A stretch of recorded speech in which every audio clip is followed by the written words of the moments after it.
Before we go on to the main event, I'm just going to ask for a few words from Spencer, who's the chair of our trustees, and he is also the husband of one of our founders.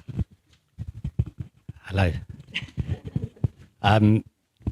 Really just wanted to thank everybody for giving up their time on a Sunday and coming along.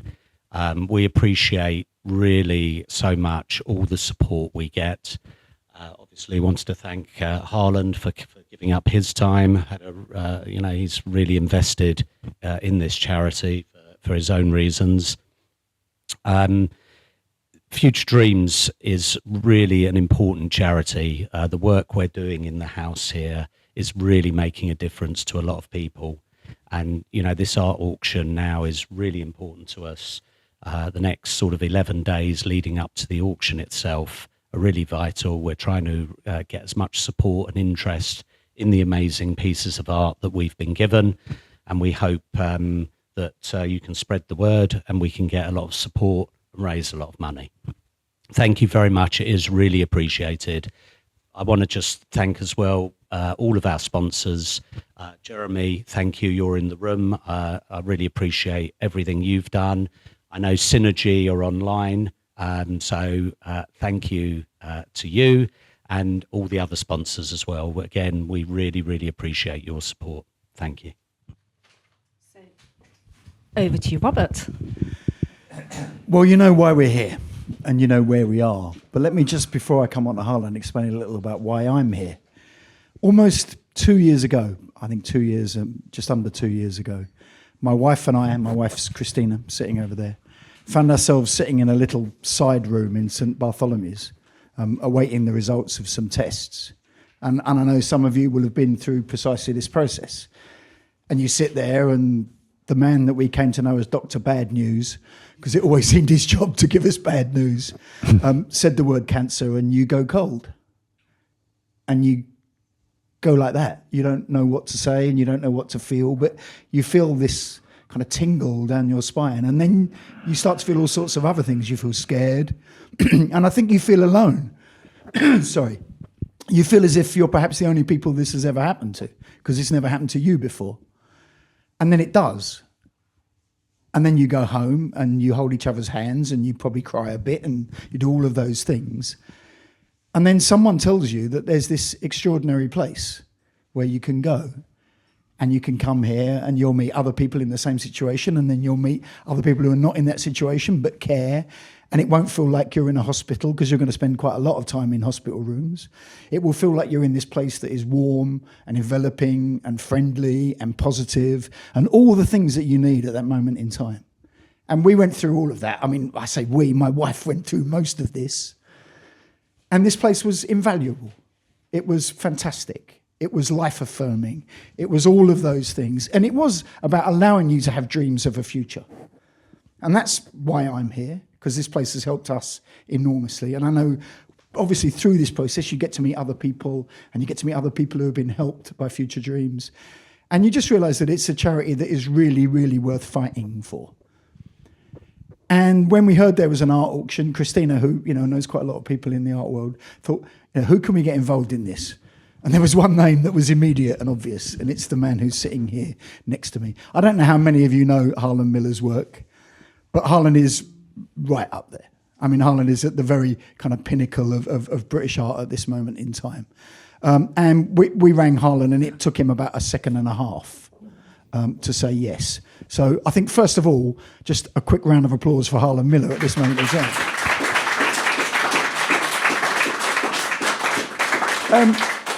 I mean, I know you said yes because you're a generous man and a kind man and a good friend, but there was another reason, wasn't there, why this particular charity chimed with you? Yeah, I mean, there's a connection because Christina's from Manchester, but she's been coming to Future Dreams, which is in London. But my sister, when she was told that she had breast cancer, she started going to a cancer support group up in Manchester. And, as you said, that was invaluable for her. It was,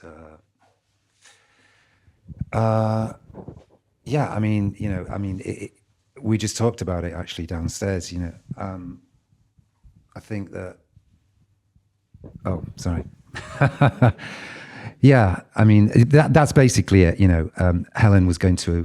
That's my sister. She was going to a cancer support group in Manchester, and it was. I saw how much that had helped her, and so, like I say, it took me 2 seconds to. Your sister didn't make it through, did she? No, she didn't actually, and I just. It's actually 20 years ago today. Not today. Sorry, I mean it's 20 years ago this year. That since she passed away.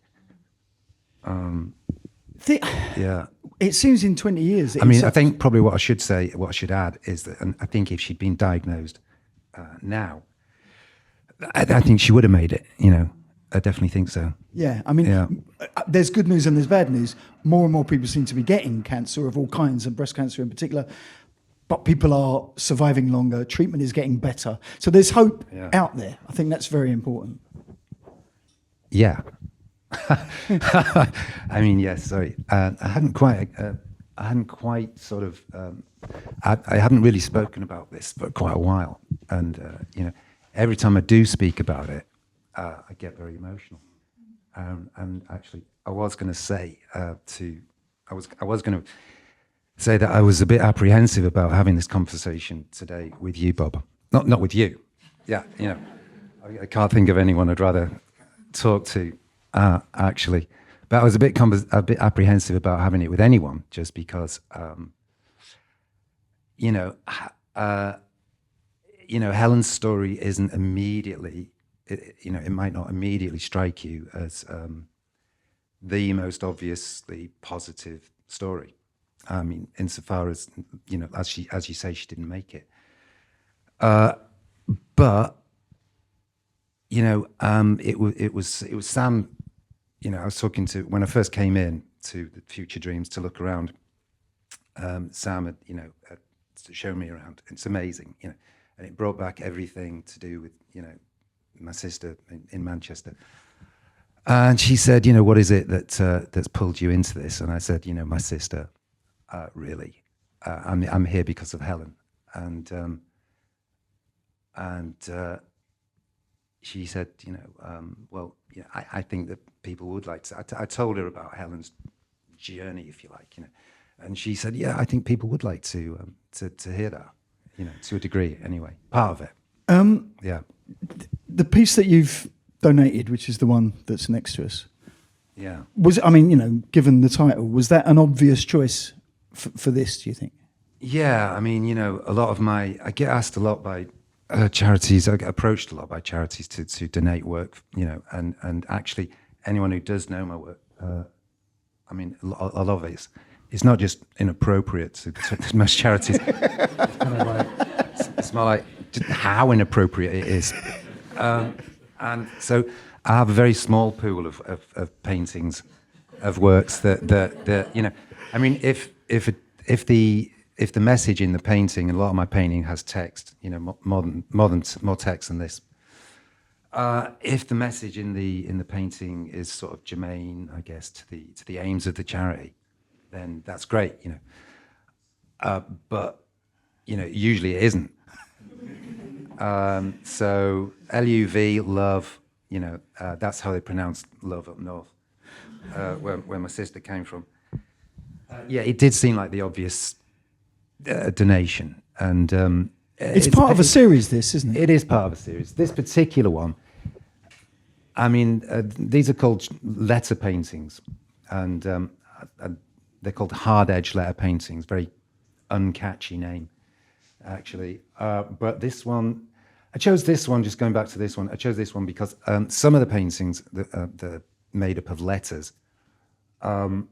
Actually resemble in some way the word that they're describing. This one in a generic way, in a sort of generic Hanna-Barbera sort of way. Hanna-Barbera was they did Scooby-Doo. Amazing artwork, actually, from the 70s. But this one sort of resembles a human heart to a degree, and it's got those kind of pulsating kind of colours. of a vital organ, you know. So I thought, I'd donate a vital organ. But it was appropriate to do that. In terms of a piece like this, talk us through the process. What comes first? Is it the word? Is it the colour scheme? How does that work? A piece like this.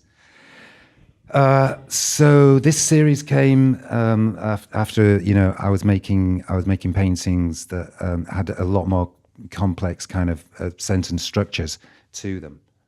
I'm very lucky to own Margate, 93 million miles from the sun, which is the one.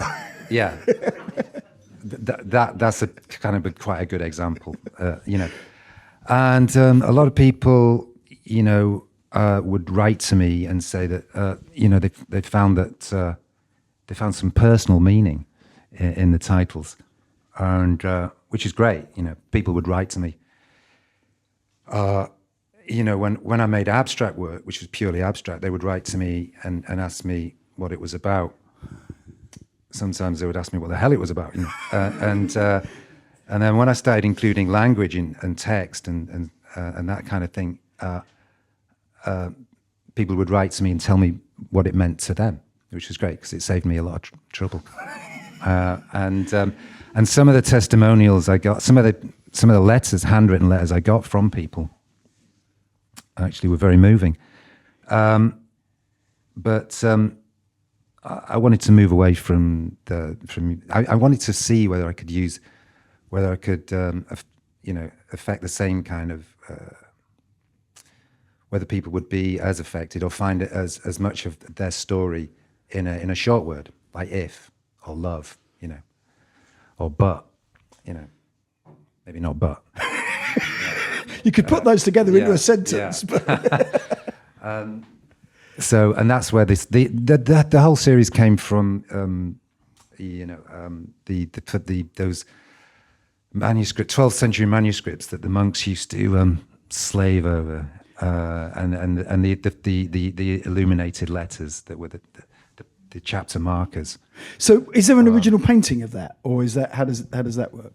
What of the? Of I just studied them. I studied 12th century manuscripts. Of this piece. Oh, sorry. Is that yes, a print from a painting? Yeah, it is. Sorry. Yeah, all the prints are from paintings. Yeah, and the paintings are much. The paintings are bigger. They're 3 meters high. So this is. So how do you do that? Talk us through the actual technical process of that. So you have this big 3 meter high painting. The technical process, Jesus. I mean, yeah. No, but you see what I mean? How do you get from one to the other? What, from the painting to the print? Yeah. That was the question I was hoping you wouldn't ask me. I'll ask you a different one. Only because it's boring. The answer's not very interesting, probably. It's just that I work, I make the paintings, and then usually, the paintings feature in exhibitions, and then, I work with a great printmaker and publisher, and they usually approach me and say, let's make a print from one of the paintings in the show, and it's usually the one that's been the most popular. Right. And this was certainly. Is that a greatest hit? I think it is. It's a Bohemian Rhapsody of a painting. Yeah.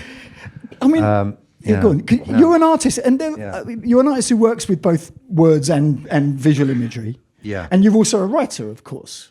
Well, I'm an artist who's written a book, not the other way around, but yeah, a couple of books. Actually. I've written a couple of books, yeah, and I've got one in the drawer at home. Have you? Yeah. I might have to rifle your drawers. Well, that's a memoir, actually. Yeah, but anyway. In terms of, because people tend to think that it's sort of words one side of the brain, pictures the other, and they don't often come together. Yeah. How do they sit together for you? That's something that as I've always worked with language, and I've always worked with language and imagery from quite an early age. Very early age, I think. I was just saying, was it to you? Or it might be apparent anyway, but I was in a remedial group at school. And a goalkeeper. And I was a goalkeeper. Oh, we were talking about being yeah, that's right, yeah. I was a school goalie as well. But I was in a remedial group at school and called Peanuts. And if you're in Peanuts, they just, and you were interested in, and if you had any interest at all, they just encouraged it. And there was only 2 of us in Peanuts at the end. There was actually 4 of us to start with, but after a couple of weeks, the 2 other guys were mysteriously not joining us anymore. So it was just me and this one girl called Anna, and we had one teacher for everything, and this wouldn't happen now. But so a Miss Paver, and she just made every lesson an art lesson, because why not? And we weren't going to learn anything either. I mean, really. So yeah, every lesson was an art lesson, and I think that kind of school up in the north of England at that time, ironically, being good at art, being interested in art was a everything had to have a more practical application, really, but. Or rather so, the headmaster said to Mrs. Paver, I guess this is all very well, doing all this stuff. But how about your guys in Peanuts doing something for the school, like doing some Keep Our School Tidy posters? So we did that, and I did some pictures, I did some paintings of members of staff sort of coming into contact with litter. And coming off second best, slipping on a banana skin or something like that. And actually, they were a big hit, and they put them up all around school. Have you kept them? I don't know where they are. No idea. I wish I had. They put them up all around school, and so it was. If you're in a remedial group at school, you didn't feel so great about yourself, and. It was the first time I was actually feeling kind of okay about myself. I was walking down the corridor, and I was approached by this skinny guy called Swanee, who was a sort of a go-between for the hard kids at school. And he approached me and said that Big Chris wanted to see me in the shot put circle, which was on the other side of it was in the gymnastics field on the other side of a large hedge, so it's obscured from view from the headmaster's window, and that's where people would do fights took place there basically, and you could go there and smoke or whatever, but mainly fights took place there, and organised fights, and I thought, Jesus, I'm not going to go down there to meet Big Chris, so I thought, I'll get out the window, and I said to Swanee, yeah, tell him I'll be right there. I'll just grab my coat. And he said, oh, yeah, of course you will. He was on to me, basically. Anyway, I was literally saved by the bell. And, it was the bell from the next lesson. And Mr. Guest, one of the teachers who I had actually portrayed with his foot stuck to the floor, with chewing gum, yeah. He came along, he saw me, and he went, hey, Miller. He seemed, he'd liked the painting. And then he saw Swanee, and he said, you got lessons to go to, Swanee. So he sloped off, and I was left on my own, thinking, great, now I'll go home. Now I'll get out the window. And I was just about to do that, and Big Chris actually came into the cloakroom, and he said to me, hey, you. I said, yeah. And he said, you did them posters, didn't you? And I said, yeah, I'm really sorry. I was like, it's not what I thought he was going to say. Yeah, I thought, God, he must really like dropping litter. But he said, yeah, I want a word with you. And he got out of he had a duffel bag with him. He went into his duffel bag, and he produced a denim jacket, which is not what I thought he was going to produce either. I thought he was going to take something out to brain me with. But he produced a denim jacket, and he said to me, hey, hold that. So I was holding the jacket, and then he placed. Then he got a 7-inch single of Shaking Steve.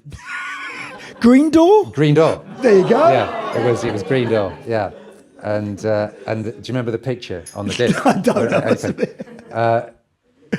I do, because he said, I want you to paint. It was a picture of Shakin' Stevens, a portrait of Shakin' Stevens. He said, I want you to paint this on the back of that, and he meant his jacket. And I thought, oh, thank God for that. I'm sorry. I said, oh, thank God for that. And he said, yeah, I want it for the weekend though. It was already Wednesday, so I did still get out the window, and I ran home with this stuff, and I started working on this this denim jacket for the next 2 days. Jigged off school for the next 2 days, and then I took it in on a Friday. I actually did think I'd done a really good job on it. I thought this is a good job, but I don't know what Chris will think. And I got to the school, and I gave it to him. Found him, gave it to him before the last bell. He held it up between us, so I couldn't really see what he thought about it. But I just heard him say "smart," and they ruffled my hair, and that was that. I thought, that was your first commission. Yes, it was my first commission. But but the point of this long story is that he came and found me on Monday morning, and he said, "Hey, I want a word with you." And I thought, something's gone wrong. So the paint must have cracked off or something. I don't know. He said, what had actually happened was that he'd been wearing the jacket all weekend, and he'd had a lot of people come up to him and appreciate it. Not shaky fans necessarily, just for the the artistic excellence. Exactly, darling. yeah. They just like the painting. So yeah, he said, I've got loads of people who want their jackets doing now. And I thought, oh no, I can't have the stress of that I'd rather spend every break in the shot put circle really than do that. So he said no, but I told him, he said, yeah, he'll do it for you. He said, but he said, you have to pay him. And he said, me and you are going into business. It doesn't get a percentage of this, does it? Not these. No. And basically what it was that at that time, you'll know this, Bob, more than anyone really, but there wasn't in the 70s, there wasn't a lot of clothing available for guys, and so what there was that. So what if you whatever you were into, so there were denim jackets, but all sorts of people would wear denim. Soulies would wear denim jackets. If you were into heavy rock, you'd wear it, So you'd get someone to customize the back of the jacket, and that would include, the name of the band or the album that and then a painting. Usually someone would just give you an album and they want you to get. But other things were more abstruse, like Northern Soul fans. They had sort of. They had things like keep the faith. Yeah, things that was quite sort of almost semi-religious. Nobody understands. But then I remember CB radio came along, and people won't remember this, but it was a short band way of like communicating. One guy came up to me and said, I want you to paint. You've just eyeballed the flying tiger. On the back of this jacket, and I said, and he said, and what about the imagery? And he was like, I'll leave that up to you. So yeah, and in such ways did I begin to work with imagery and text, and I began this in my first year at school, and I did it all the way through for 5 years, and the beauty of it was that I did it all in peanuts, because that was, I had all these materials. At what time? Well, what stage in your life would you have said, I'm an artist? Was there a moment? Was there a day? Was there a period? When do you decide? Because if any of my kids come home and say, Dad, I want to be an artist, they're getting hit round the head and sent out and get a proper job. When did you decide that you're going to be an artist? Probably around about then. Yeah. Really? Well, yeah, I think so, because... So we got a lot to thank him for. Yeah. Yeah, I mean, he basically made sure that I got paid, and he took 50%, which is the same arrangement I have with the White Cube Gallery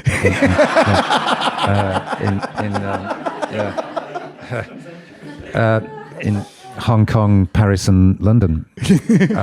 So So yeah, I mean, at that time, I mean, becoming the artist and the sidekick of Big Chris as well, you know, that saved me from the sort of, there was a sort of kudos in that, which saved me from the sort of, what's the word for lack of kudos?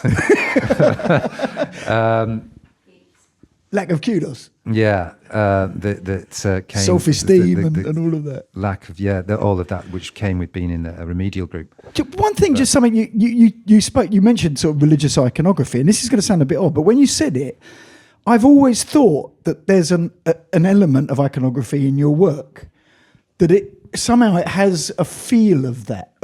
I don't know why, I don't know what it is, but particularly when I look at a word like that with love as that word and the central theme, there is something spiritual about some of it. And I know a lot of your work can be rude or flippant or funny and all of those things, but there's also, in the same way, and this is, I don't know, maybe I'm paying you a compliment here, I don't do that very often, Harland, but in the same way as I look at a Rothko and feel something spiritual, I get a same sense from your own work, that there's something deeper that's gone into it. Yeah, I mean, hopefully, yeah.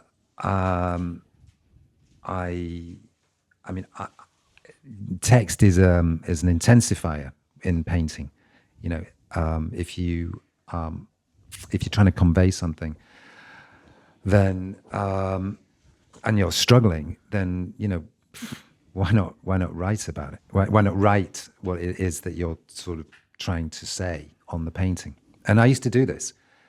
But back when I used to probably drink when I was painting, and I don't mean heavily, but I would like the day in the studio would start around about midday, and we'd work until very late at night, and throughout the day you'd like gradually turn the music that you were listening to up.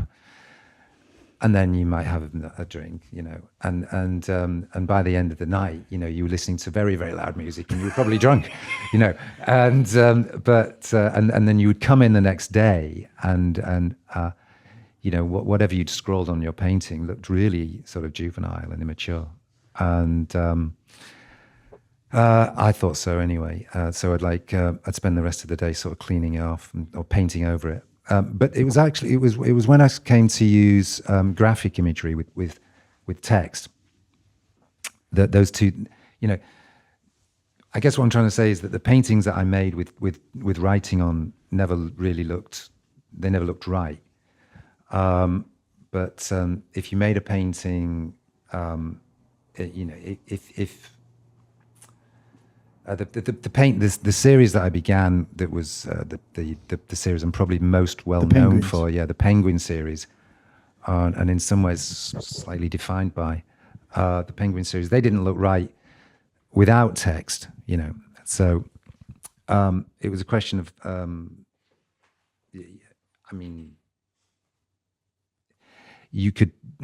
as I mentioned earlier, a lot of people have written to me to tell me what my work means to them, and some people have written. Actually, after my sister, going back to my sister, although I actually clearly find it very difficult to talk about her still. After she passed away, I came back to London, and there was a lot of people making. There was a lot of people making work about death at that time, I have to say. But they were making work about it. They'd made it sensational or kitsch, And but personal loss seemed to be kind of inconsequential. And so when I talked about having just, I'd spent 6 months up in Manchester and I was just coming back to London, and I was telling people that I just lost my sister, there was a sense in which people were reticent to talk to me about that kind of death, almost as though that was slightly spoiling the party, and so I made this painting, Death, What's in It for Me. That was a painting that I made at that point, and a woman wrote to me and said that she thanked me for existing to start with, and then said that she shortly wouldn't be doing because she had a terminal illness. She didn't say what it was, but she said that my irreverent attitude to everything, death in particular, had really helped her through. I'm sure she was exaggerating, a lot, but she did ask me if she could take this painting as her headstone. Oh. Yeah. And so when you said to me, there is something more spiritual in the paintings than at first it might appear, then I think that is it's in the text, but the way in which you read the text is controlled in a way by the way in which you've painted the picture around it, and the way in which you've painted the text as well, because the text is in a painting. Text is imagery. And so, yeah, that's just one example of. Like her, I'm Yeah. very glad you exist, and and I suspect Yeah. most people in this room are. Are there any questions? Because there's hand. Well, we'll get through this one first, and then we'll come to you. Well, first of all, you're eyeballing Stray Cat, which was my CB radio handle. Okay. I know you've got a show coming up in Yorkshire, I do, yeah. and wondered if you could talk to us about your new work and what direction that's going in. Yeah, well, this is an example of it, actually. Yeah, it is. It's this series I mentioned before. It's called the Hard-Edged Letter Painting Series, and I must find a catchier name for it. But it help, hard edge letter painting. Yes, it is actually. It is help. That's help isn't an anachronism that I feel I want to associate it with, but it's this series, and they're not actually. Some of them are 2.60 meters, and some of them are just this big, yeah, and some of them are that big. No, there's an array of sizes, but it was important to make them that big because what I really wanted people to experience when they came into the gallery was to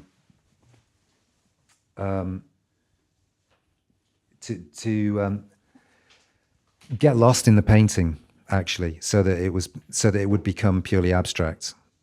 And if you're standing in front of this and it's 3 meters. And well, it says love because you just read it, but and there are lots of different. I've used it. It's amazing how many short words there are. They don't all resonate, and it's amazing how few resonate. So I've used as many short words as I can think of that for this show in that's coming up in York, Old York. That is not New York. So good they named it once. So good they named it once, yeah. So, I mean, I'm probably doing a really bad job of since of plugging it. Since the internet and mobile phones and things like that. I found that you don't really have to describe your work anymore to people. You used to have to, describe it at length to people. Probably would spend too long describing it, but still not really get anywhere. Now, of course, you can just show people, but so I've slightly lost the sort of ability to describe. So there's an example. Yeah, but this is an example of Lady it. at the Yeah. back first. I grew up just outside of Huddersfield and received most of my treatment in Manchester as well. Oh yeah. And I wondered if there were any sort of icons of northernness, whether it's architecture, artists, music that heavily influenced your work. What, from the north, you mean? Yeah. Well, I definitely think the kind of that kind of humor, that sort of gallows humor, is very northern, and that probably characterized a lot of my work to start with. In terms of iconography, I think the paintings that I made that were about the North, specifically about the North, obviously I wouldn't have made those if I wasn't from the North. And they're called the bad weather paintings. You know, when I satirised this sort of those northern towns like Whitby, Bridlington. You know, I think Whitby was the self-catering years, and Scarborough was Have Faith in Cod, which actually, you know, came about. I can talk a little bit more about or try to talk a little bit more about my sister, insofar as you know, after she'd passed away, she'd found. I will get around to talking about the picture and why it was called Have Faith in God, but after Helen passed away, we decided to prove probate. I don't know if anybody knows what that is. Some people, yeah, I certainly didn't till I do now. It basically, you know, and this is, I think you have to have your affairs settled. And if my sister had happened to have been building a kind of 50-bedroom mega mansion somewhere, She wasn't. fortunately she wasn't, not in Manchester. You know, if she'd been doing that, we would have had to kind of know about that. So if you're going to prove probate, you kind of have to sort of necessarily kind of go through people's stuff, and that's what me and my brother were doing. When we came across this little book, it was called it was a little book about the size of a mobile phone, and it was called My Little Book of Secrets. And it said that on the cover, My Little Book of Secrets, and on the cover there was like flowers and things like that. And it had a little padlock on it as well, to add to that impression that it was a book of secrets. And we thought that it was probably my sister's daughter's book, because she was 10 at the time. We thought, you know, that was the kind of book that a 10-year-old would have. So we said to Catherine, that was her daughter, is her daughter, is this your book, Catherine? She said, nah, it's Mummy's. So, you know, my brother picked the padlock with a hair grip. Was he good at that? Yeah, yes, and you know, like I say, there was on the outside of the book, it was flowery. You know, there was a dainty padlock. Inside, the pages were like these sort of confetti-coloured pages, and light as well. You know, like confetti a bit. And in contrast to all of that lightness and all those flowers and pastel colours, on the first page in black marker, she'd written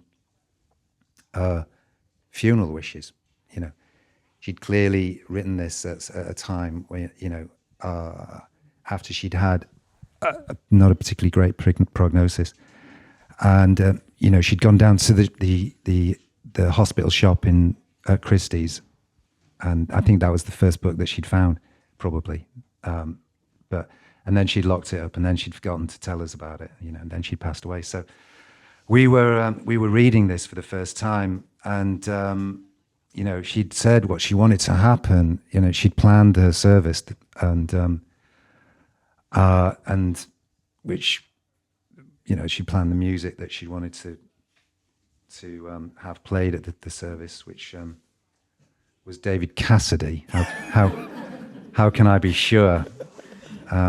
In a world that's constantly changing. My brother, who's a bit of an heavy rocker, said, I'm glad we haven't found this till now, actually. Hated the Partridge Family.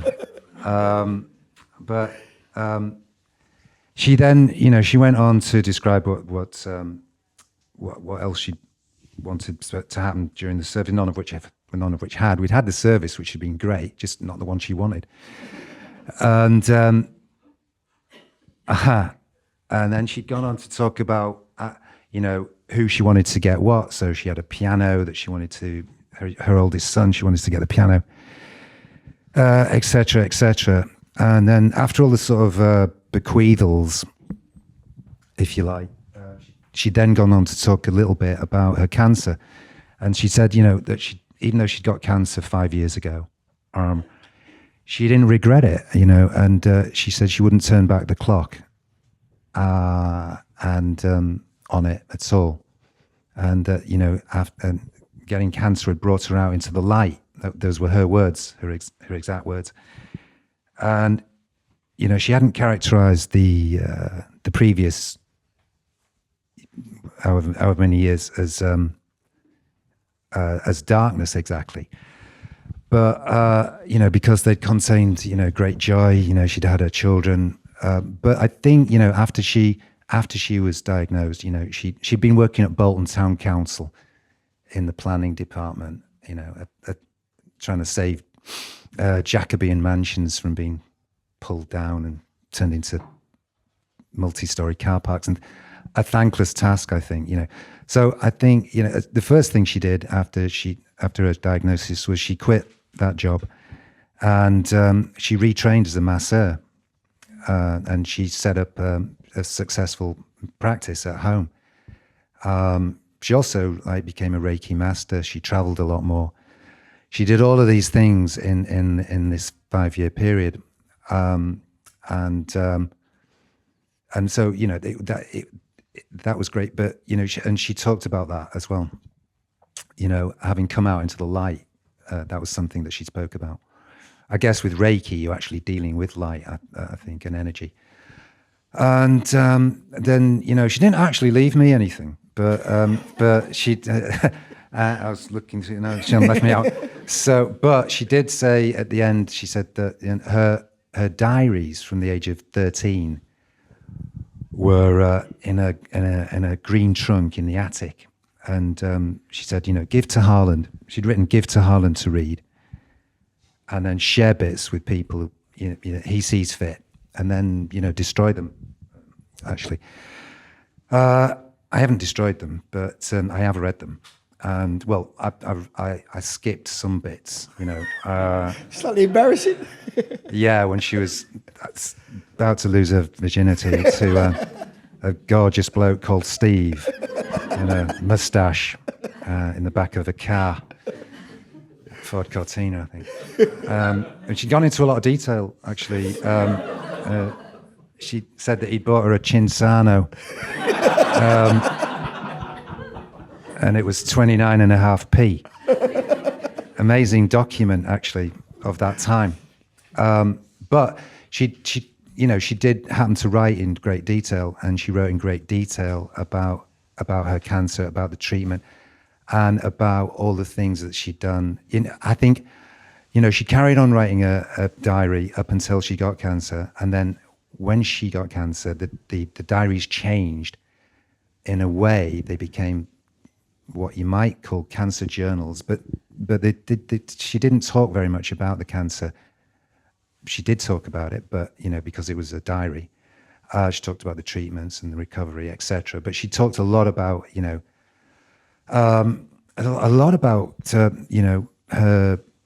how her life had changed, and how she thought that her life had changed much for the better. Right at the end, as part of the funeral wishes and what she wanted to come after was that she wanted us all to go to Scarborough, which was a place we used to go as kids, which she'd fond memories of. And so, and she said she wanted us to scatter her ashes in the bay of Scarborough. And then afterwards, she wanted us to go for fish and chips. So she had faith in cod. But I couldn't sleep the morning before, and I went out onto the balcony of the Grand Hotel, and I looked over the bay, and there was a bit of a mist. They call it sea fret, and the sea fret had sort of lifted a little bit, and there'd been someone had got up early, and they'd gone out on the beach, and the sea had come out and then come in and gone out again, and left the beach kind of smooth. And with a large stick, they'd written. Must have taken them a while. They'd written "Have faith in cod" all across the sand. And as I was watching the sea mist lift, I could make this out, and I could also see somebody walking a dog. And they threw a stick for the dog, and the dog kind of skidded. The dog went to get the stick to retrieve the stick, and it skidded over the letter C of cod and turned it into God. And she did have faith in God. She had been an atheist most of her life, actually. but you know, that was something else that she'd done. She'd gone back to she'd gone back to the church, and at the end of every page of her diary, she'd written thank you, God, for another great day. One more question. Sorry. It's going to have to be the last one, I think. Sorry Hi. about that. Hi. Also from Yorkshire. Liking that Scooby-Doo reference, the Hanna-Barbera thing. Yeah. I think in Yorkshire we needed a bit of that. We needed all that colour I mean, my question really is, I'm picturing you work at scale. I'm interested in this very physical, I'm imagining you in your studio. It's a mess. This I know. But I'm quite curious, do you work differently when you're drinking and writing, but I just mean the physicality of working at scale. I'm curious about that. Do I work? Well, I don't if you're drink as much working on because I have to smaller go. pieces, I have to go up and down ladders. Yeah. But yeah, I don't drink when I'm working. Okay, but I'm I just want to make that clear. These days. Yeah. But you mentioned it's a different scale. So a lot of your work is large scale. But I mean, when you're doing smaller pieces, I mean, does it feel different the way that you work? Oh, see, yes, it does. Yeah. It's funny because I know some people who work in the theatre, and they're working, you know, on these huge, what do they call them? Flies, is it? Yeah. And they simply can't, when they make their smaller drawings, they simply can't do them, you know, because they're used to working with, and they're controlling a brush on the end of a long pole, and you know, they know how to do that, but you know, when it comes to that, it's a different set of muscles probably, or skills, I don't know. But I actually like to go between the two. Yeah. And I always like to show, you know, smaller works next to larger works. Mainly because, you know, it makes the larger works look larger. In a sense, if you only have large works, people become sort of inured in some ways. Also, there's an intimacy about smaller works, I think. There is, yeah. I mean, I think the difference is for me that, you know, with a large work, you're sort of in it, and with a smaller work, you're looking at it and perhaps considering it more. Whereas I think a larger work is perhaps I don't know. Like I say, I think you're in it, and so you know, it's not as cerebral, perhaps. You know, is that? I don't know if that answers your question. To a degree, yeah. Have we got time To a degree. Go on. Yeah. Did Miss or Mrs. Paver, yeah. Does she know how well you've done? I don't know actually. I've no idea. She's got the posters. She's got the posters, I bet you. Yeah, She's yeah. flogging them on eBay as we speak. I don't know. I like to think she did. Yeah. I think we can all, at this point, give a little round of applause to Harland Miller.